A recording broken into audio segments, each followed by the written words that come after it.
저희가 구이에 같이 곁들여서 나가는 소스 중에 하나인데요. 그래서 닭을 이용한 닭된장. 에? 닭된장이요? 이게 뭐예요? 처음에는 아무래도 좀 생소한 메뉴다 보니까 뭐 손도 안 대시는 손님도 되게 많았었는데요. 뭐 지금은 자연스럽게 손님들 다 너무 좋아하십니다. 닭된장에 들어가는 기본적인 재료는요, 닭 다짐육과 이제 버터, 마늘, 고추장, 된장, 이제 토마토 소스 이렇게 들어갑니다. 신기하다. 닭 요리 전문점으로 거듭나기 위해 연구 끝에 탄생했다는 닭된장. 한식 끝판왕 된장, 고추장까지 넣어주면요, 이 닭된장이 완성이랍니다. 야, 이건 어떤 맛일까 궁금하네요. 닭된장이 완성되자마자 또 무언가를 가져오는 사장님. 이게 청어알 젓갈이고요. 아, 이것은 그래요? 씨앗 젓갈이라고 오징어, 낙지, 문어 그리고 갖가지 이제 씨앗 종류. 아, 그래서 씨앗 두 가지 젓갈을 섞어 만든 사장님만의 또 다른 특별 소스. 언뜻 보면은 고추장 같은 모습이지만 잘 섞어주고 나면요, 닭된장 소스와 젓갈 소스가 이렇게 두 가지가 완성됐습니다.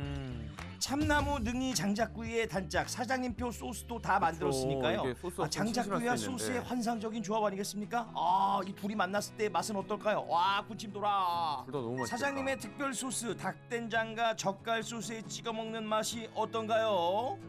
닭이랑 같이 먹는 양념이 좀 다른 데랑 다른데 맛있고 느끼하지도 않고 해서 계속 들어가는 맛있는 맛인 것 같아요. 이 된장 소스가 그 닭이 주는 감칠맛이 같이 있어서 어허. 마냥 또 짜지도 않고 너무 맛있고요. 자, 그런데요, 면이 장작구이를 있네요? 뒤로 하고 어머나, 막국수, 네가 막국수. 네가 왜 이것도 제 거기서 스타일인데. 나와? 아니, 면발이 등장을 합니다. 장작구이 맛집에 웬 국수가 있는 건지 요거 궁금합니다. 바로 주방으로 가서 한번 확인을 해봐야겠죠. 장작구이와 소스에 이어 면까지 삶으시는데요.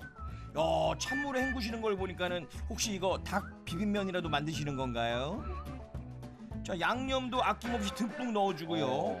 고명까지 얹어주는 사장님, 국수인 건 알겠는데 대체 무슨 메뉴를 만드시는 거죠?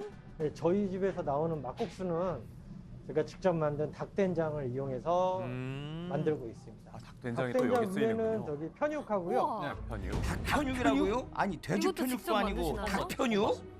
닭으로 만든 편육인데요. 네, 닭발, 네, 닭 모래집, 닭다리로 만든 아우, 편육이 맛있는 것만 올라옵니다. 들어가네요. 보통 편육은 돼지 편육을 많이 생각하시는데요. 맞아요. 저희 닭으로도 어떻게 하면 만들 수 있을까를 고민하다가 닭발을 충분히 끓였을 때 안에서 아. 젤라틴이 나와서 그렇죠. 이제 굳습니다. 이제 그런 방식을 이용해서 만들고 있습니다.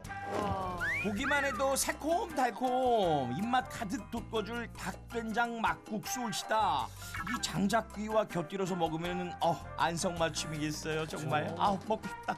진짜 맛있겠다. 장작구이와 찰떡 조합인 만큼 닭된장 막국수 역시 손님들에게 인기 폭발 메뉴라고 하는데요. 닭된장 막국수 그 맛이 궁금한데요. 맛이 어떤가요? 그냥 맛있을 것 다른 같아요. 막국수들에 비해서 좀 더 담백하고 고소하고 단짠이 좀 조화로운 것 같고 그리고 안에 들어있는 것들도 뭐 편육이랑 등채랑 씹는 식감도 좋고 편육이 좀 그러니까 기름지지 않고 담백한 게 좀 특색이 있고 근데 진짜 식감이 흐물거리지 않고 쫀득한 게 제일 포인트인 것 같아요.